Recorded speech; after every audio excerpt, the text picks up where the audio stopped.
rookie safeties and made a lot of plays. Mm-hmm. What stood out in that regard? Well, I think Coach Downer's done a really good job with those guys. And I think we did a really good job drafting those guys.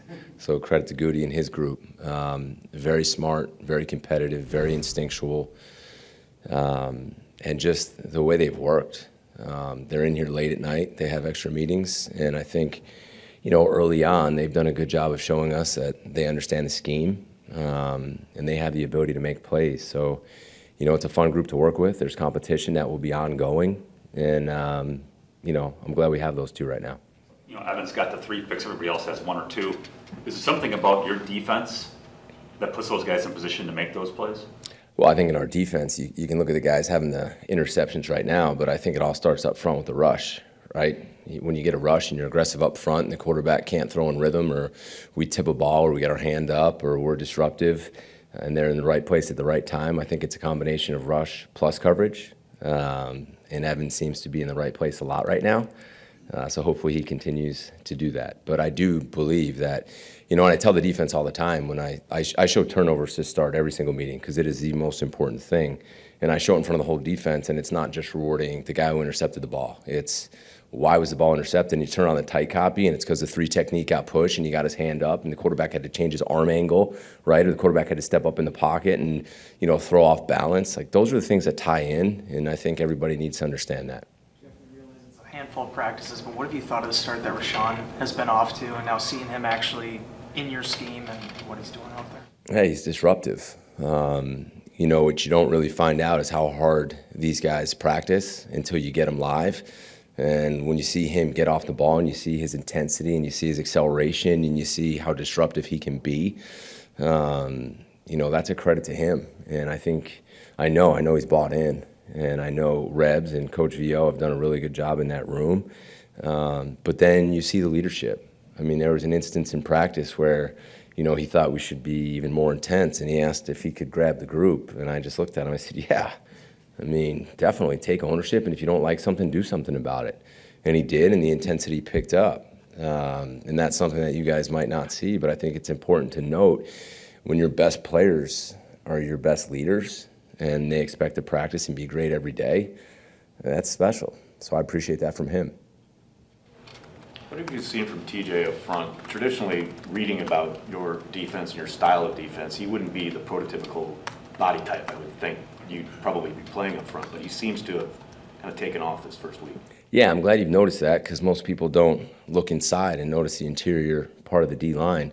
I wouldn't say that he's not a scheme fit at all. I mean, he's big, right? He's wide, and he's explosive. And the coolest part about him right now, and I was joking, doing bed check the other night, I talked to him for a while, the way he's getting off the ball at his size and how disruptive he can be and penetrate, I mean, it's hard to block. And you kind of saw a smile on his face. And another guy who I believe is bought in, and he's doing everything that we're trying to have those guys do and coach him to do. And if you get big guys like that penetrating up front, it causes problems. And I'm really happy the way he started, and I hope he can continue to build off of it, because I think if he does and continues to improve, he can really help us out a lot and help himself out a lot. What do you think of your linebacker room and kind of the depth you have there? I think it's getting better. I love being around those guys. I think Coach Camp has done a really good job.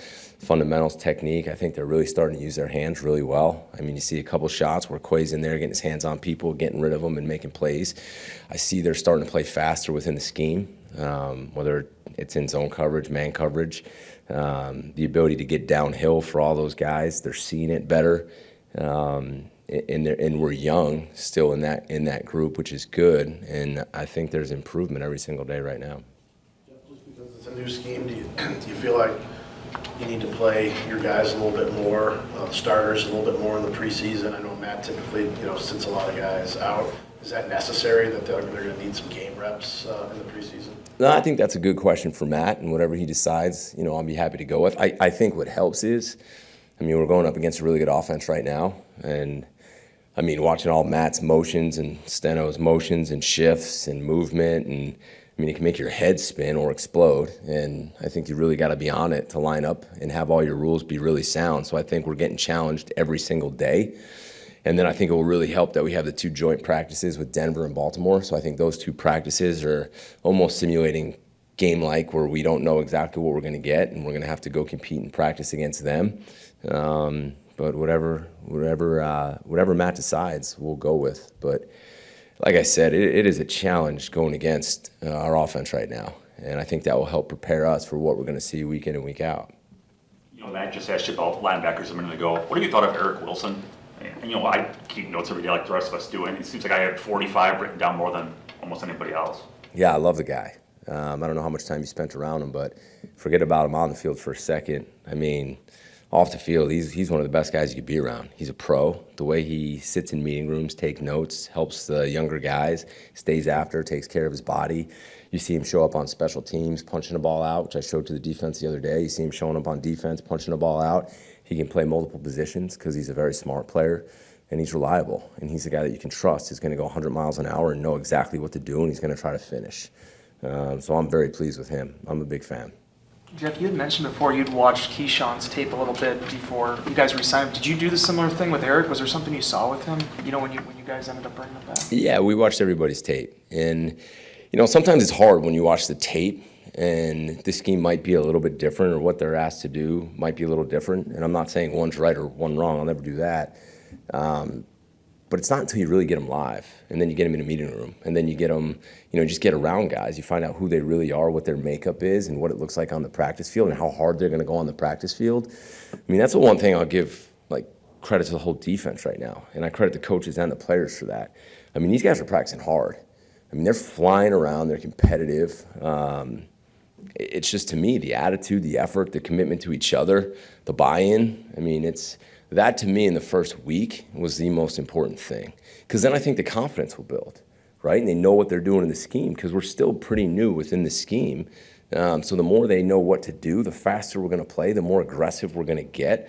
And that's what we're probably the most proud right now as a coaching staff, is just we appreciate the buy-in. And these guys are doing everything we're asking them to do, and they're really going hard, which is really cool to see.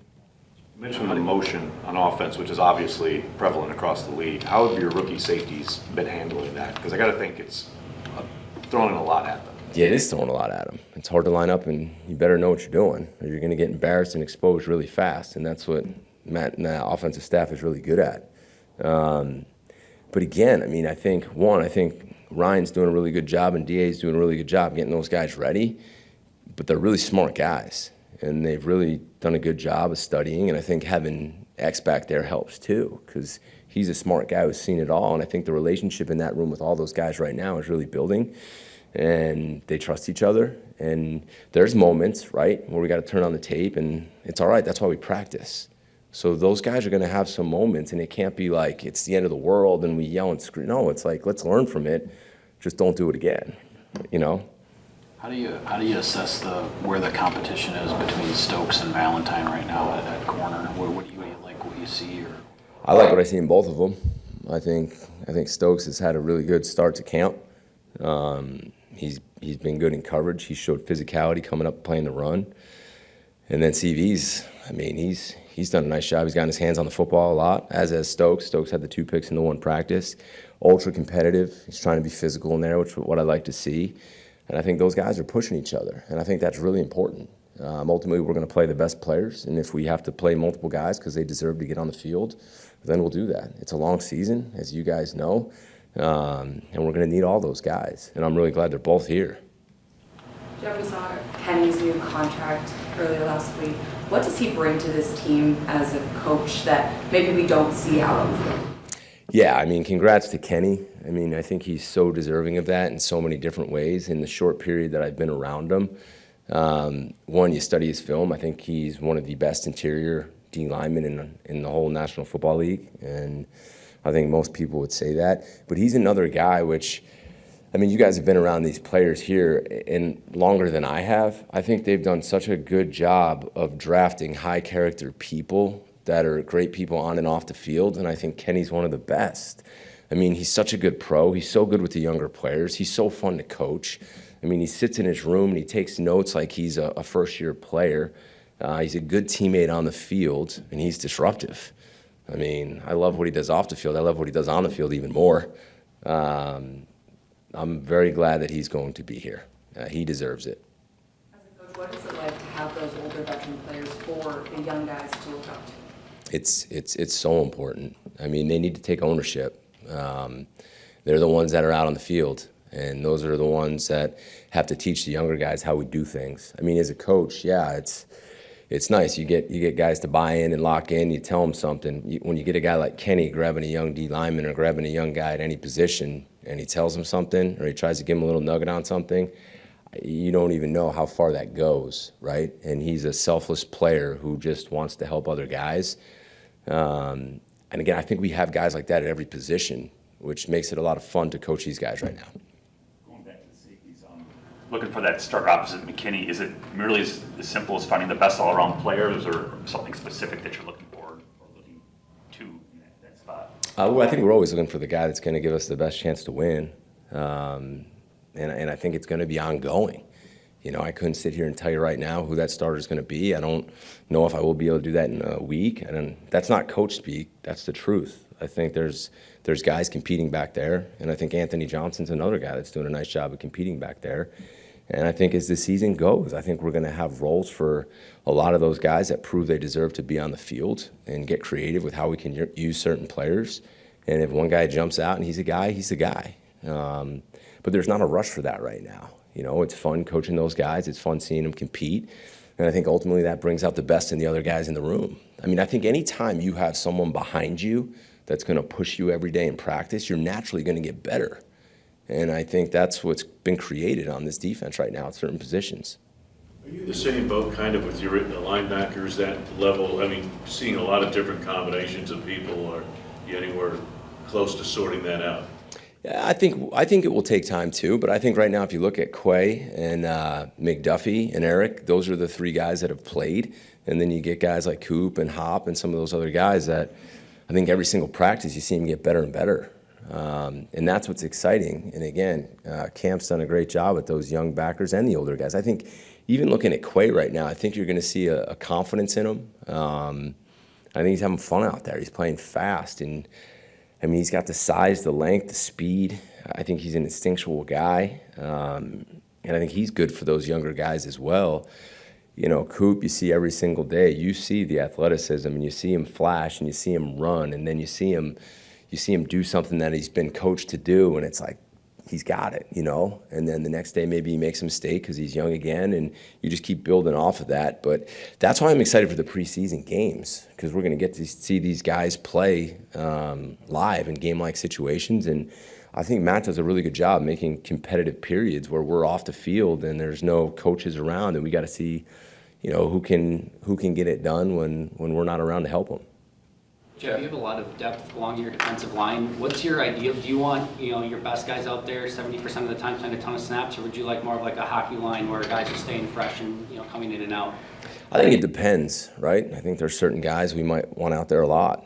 And then I think there's certain positions where you wear out and, you know, you're grinding against the run and you got to get those guys in and out. But then there's certain situations you better have your best players on the field. And then when it comes down to the end of the game and the game's on the line in the fourth quarter, you better have your best players fresh and ready to go. The more depth you have, the more you can roll them in so you don't get worn out. And that's what we do. We have depth right now, and we need to figure that out. And I think that's something that will really help us as the season gets long to make sure that our best players are playing their best late in the season, and depth up front allows us to do that. With Isaiah McDuffie, I think there was crossover with you two. He was at Boston College, you were too. What is it like to just be back with him, and how have you seen him develop? Yeah, he was our starting linebacker my first year as a head coach there. And it's fun because he's the same guy. He's the guy that he is going to run through a wall for you. He is a guy that when you turn on the tape and you want to show good examples of effort from a guy running from there to 40 yards down the field, you can turn on any single play and see him. The cool thing is how much he's developed, right? When I had him there, it was his first year really playing as like a stack linebacker in a 4-3 type scheme. And now you can see how much he's grown over the, I guess, 4 years that I've been away from him and how much better he's got. And because the guy just works. You're not going to find a guy outwork him, and then you're going to find a physical guy that's going to put it on the line every single day, and that's how he plays and that's how he practices. He's had a really good start, really good start. It's good to be back with him. I mean, he's an awesome guy. Jeff, I promise this isn't a question about last year's scheme, but there have been multiple guys who were here last year, specifically on the D-line, who have used the terms attack-minded, aggressive, whatever. Every D-line wants to be those things. But what about your scheme do you think has them, really excited about the way you guys are getting after it up front? And that's probably a better question for them. I mean, you'd have to ask them that question, honestly. The one thing, all I can tell you is I just appreciate the buy-in and how hard they're going, because they are going, and they've been disruptive, and they need to continue to get better and do that. But you can ask them that question. Is it as simple, because Rashawn said we have our hand into there this year, we're not dropping back as much. Is it that simple? Again, you got to ask him. I mean, and I'm not trying to avoid your question. I can't put words in his mouth, if that's what he says. And hey, I'm glad he likes what he's doing. Let's keep him happy and rushing. What went into the decision to have Kalen work with the slot group, I guess, with Keyshawn and the individual stuff? Because it seems to have paid off yesterday with that big interception. Yeah, I mean, I think he's a guy that we saw on tape that has versatility to him. In college, he played inside, he played outside, and we're trying to figure out, other guys who can go inside. You have to have that versatility, and he's a guy right now we believe he can do some of those things. So we'll keep working him and mixing him around. How have you enjoyed the traditions that come along with practice training camp with the bikes and obviously family night coming up? Yeah, I mean, the first time I opened the door and I just saw all those people, I felt like it was game day. I had no idea what was going on. And then all the kids with the bikes, I think that's so cool. I mean, the kids are lining up with their bikes. I mean, people asking for autographs. Every day you walk through and it feels like game day. And then you walk and it's a sellout practice and there's people in the stands. Shoot, I left last night late and I think people were tailgating in our parking lot at 9 o'clock at night. We ended practice at 12:15. I mean, there was people tailgating in our parking lot at 9 o'clock at night on a Sunday. Practice had been over for 6 hours. People were asking for autographs and running around. And I mean, so yeah, I'm really excited for family night. I don't think I have any clue what that's going to be like. But how awesome are the fans here? I mean, showing up like that and loving the team so much. Where else in the world does that happen? So I love it. It's awesome. And the players love it. Think about all the energy it brings. Every single day they run out and the fans are standing up and clapping and cheering. And I mean, it is a great place. You ride any bikes? No, I haven't yet. I should, though. I should. Maybe I'll do that tomorrow. As long as they don't get mad at me, I'll ride a bike.